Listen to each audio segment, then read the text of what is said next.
Hi my dear friends, இன்றைக்கி காய்கறி சாதம் நம்ம வீட்டில் ரொம்ப டேஸ்ட்டாக ரொம்ப ஈஸியாக டக்குன்னு எப்படி செய்யலான்னு பார்க்கலாம். இந்த மாதிரி செஞ்சு கொடுத்தீங்கன்னா எல்லாருமே விரும்பி சாப்பிடுவாங்க, உடனே காலியாயிரும்.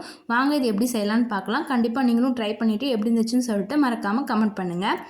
இப்போ நம்ம இதுக்கு மசாலா ஃபஸ்ட்டு அரைச்சி எடுத்துக்க போகிறோம். அதுக்கு மிக்ஸி ஜார் எடுத்து வச்சுருக்கேன். அதில் பட்டை, லவங்கம், கொஞ்சமாக சோம்பு, வரமிளகாய் 3, ஒரு 5 சின்ன வெங்காயம், பூண்டு, இஞ்சி, புதினா, கொத்தமல்லி எல்லாம் கழுவி எடுத்து வச்சுருக்கேன். அது எல்லாத்தையும் ஆட் பண்ணிக்கலாம். ஆட் பண்ணிவிட்டு இது எல்லாத்தையும் பேஸ்ட்டாக அரைச்சி எடுத்துக்க போகிறோம்.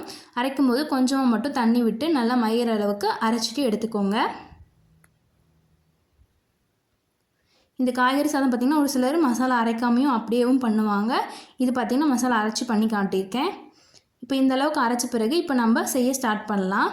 இப்போ குக்கர் எடுத்து அடுப்பில் வச்சுக்கலாம். கடலை எண்ணெய் நான் ஆட் பண்ணுறேன். உங்கள்கிட்ட என்னென்ன இருக்கோ அந்த எண்ணெய் ஆட் பண்ணிக்கோங்க. அது ஒரு 3 டேபிள் ஸ்பூன் அளவு ஆட் பண்ணிக்கோங்க. இப்போ ஹோல் கரம் மசாலா ஆட் பண்ணிக்கலாம். இந்த பாக்கெட்டில் வைக்கிறது அப்படியே நான் ஆட் பண்ணியிருக்கேன். இது கொஞ்சம் கலர் வந்த பிறகு பெரிய வெங்காயம் 2 கட் பண்ணி எடுத்து வச்சுருக்கேன். முழுசாக பச்சை மிளகாய் 2 வச்சுருக்கேன். அதை அப்படியே ஆட் பண்ணிக்கலாம்.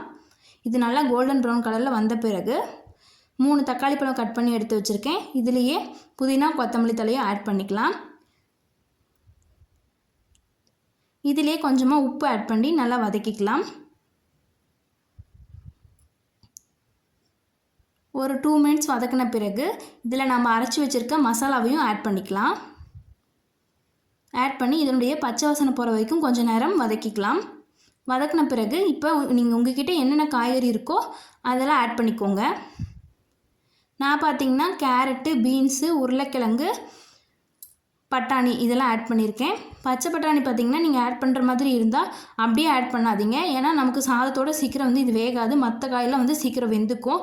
அதனால் ஒரு விசில் விட்டு எடுத்து வச்சுருக்கேன். அதுதான் பச்சை பட்டாணி மட்டும் ஒரு விசில் விட்டு எடுத்து வச்சுக்கோங்க போடுற மாதிரி இருந்தால்.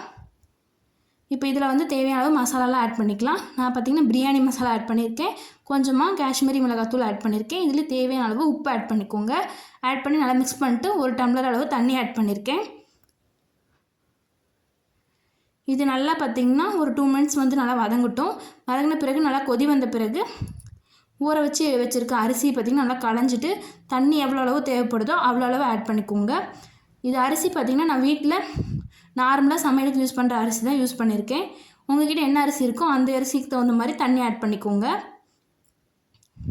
ஆட் பண்ணி நல்லா கொதி வந்த பிறகு உப்பு காரெல்லாம் செக் பண்ணிவிட்டு மறுபடியும் ஆட் பண்ணிவிட்டு மூடி போட்டு விசில் விட்டு எடுத்திங்கன்னா சூப்பரான காய்கறி பிரியாணி சூப்பராக ரெடி ஆயிரும்.